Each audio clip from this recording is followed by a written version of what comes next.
आज ना मैं तुमसे एक ऐसे इंसान के बारे में बात करना चाहती हूँ जो इंसान तुम्हारे सुख में, तुम्हारे दुख में, तुम्हारी मुश्किलों में, तुम्हारे हर अप्स एंड डाउन्स में तुम्हारे साथ रहता है। बट जब भूलने की बारी आती है ना, तो सबसे पहले तुम उसी इंसान को पहले भूल जाते हो। और पता है वो इंसान कौन है? वो है तुम खुद। जब भूलने की बारी आती है ना, तो हम अनादर इंसानों से पहले है ना खुद को ही भूल जाते हैं। किसी इंसान ने अपने साथ कुछ किया है या कुछ नहीं किया है, बट हम ना खुद की इम्पोर्टेंस सबसे पहले भूल जाते हैं। हम अपने आप को पहले भूलते हो उस इंसान को याद करने के लिए, जो इंसान शायद हमारी वैल्यू ही नहीं करता। So hello my beautiful souls, और मैं हूँ ऐश्वर्या। और यहाँ पर हम हमारी थोड़ी सी रिलेशनशिप की, थोड़ी की माइंडसेट की, थोड़ी साइकोलॉजिकल, ये सब बातें जो है ना, एक सिर्फ समझेंगे नहीं, इन सब की फीलिंग्स को ना हम खुद महसूस करेंगे। तो let's get started with my video.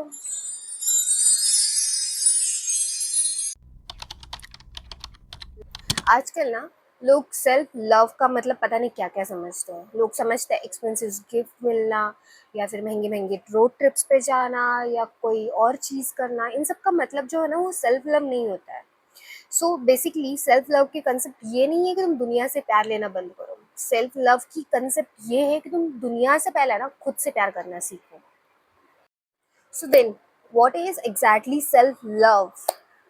Self love का मतलब ये होता है ना कि अगर तुम्हें कोई रिजेक्ट कर दे तो भी तुम खुद को रिजेक्ट ना कर पाओ। सेल्फ लव का मतलब ये होता है कि अगर तुम्हारी कोई वैल्यू डाउन करे ना, तो भी तुम्हारी नज़रों में तुम्हारी वैल्यू के रिलेटेड कभी डाउट नहीं आनी चाहिए।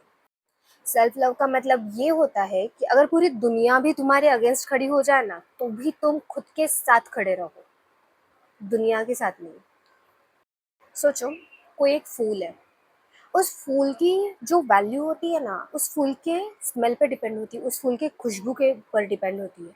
उस फूल की जो वैल्यू होती है ना, अगर वो तुम्हें वो स्मेल पसंद नहीं है, तो तुम्हारी तारीफ के ऊपर या तुम्हारे रिजेक्शन के ऊपर उस फूल की वैल्यू जो है ना, वो डिसाइड नहीं होती है। सेम चीज़ जो है ना, वो कहीं ना कहीं हमारे लाइफ में भी इम्प्लीमेंट होती है। कि लाइक हमारी जो वैल्यू होती है ना, तो वो किसी के एक्सेप्टेंस पे, किसी के रिजेक्शन पे या किसी के प्यार पे डिपेंड नहीं होती है।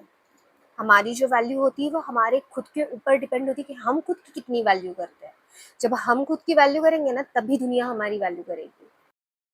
हमारी ना सबसे बड़ी गलती पता है क्या है? कि हम ना खुद से ज़्यादा किसी और को इम्पोर्टेंस देते हैं। खुद से ज़्यादा हम किसी और से प्यार करते हैं।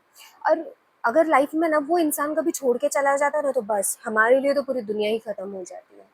ऐसे इंसान को छोड़ो ना यार, कि जो तुम्हारी वैल्यू ही नहीं करता, तुम्हारी रिस्पेक्ट ही नहीं करता।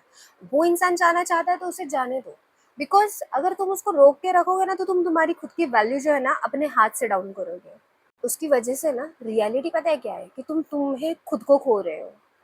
तो सबसे पहले ना खुद को मत खोना कभी भी। अगर आप कभी खुद को खुद से मिलाना चाहते हो ना, तो ये 3 चीज़ अपनी लाइफ में फॉलो कर लेना।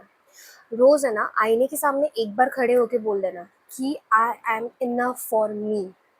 मुझे किसी और की मेरे लाइफ में ज़रूरत नहीं है अपने खुद को बिल्ड करने के लिए। सेकंड पॉइंट है, अगर कोई इंसान आपकी वैल्यू नहीं करता है, आपको नहीं समझ रहा है, उस जगह से ना धीरे धीरे दूर हो जाना ही बेटर है।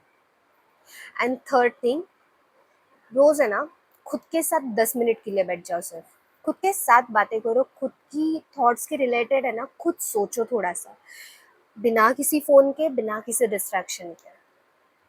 एक बात जो है ना, वो हमेशा याद रखना, अगर तुम है ना खुद से प्यार करना नहीं सीखोगे ना, तो तुम्हारे लिए लाइफ में ना दुनिया का कोई भी प्यार जो है ना, वो तुम्हारे लिए कंप्लीट फीलिंग नहीं लेके आने वाला है। इसलिए ना पहले खुद से प्यार करना सीखो, पहले खुद को इम्पोर्टेंस दो, पहले खुद को चूज़ करना सीखो। अगर खुद को चूज़ करने के लिए ना दुनिया के लिए आपको सेल्फिश बनना पड़े ना, तो बन जाओ। And that's it for the today. अगर आपको मेरी ये वीडियो अच्छी लगी है तो फटाफट से मुझे सब्सक्राइब कर लीजिए। और अगर आपके लाइफ में कोई ऐसा पर्सन है जो खुद को भूल चुका है या खुद को रिकवर करने की कोशिश कर रहा है ना, उस इंसान को ये वीडियो ज़रूर भेज देना। तब तक के लिए बाय बाय।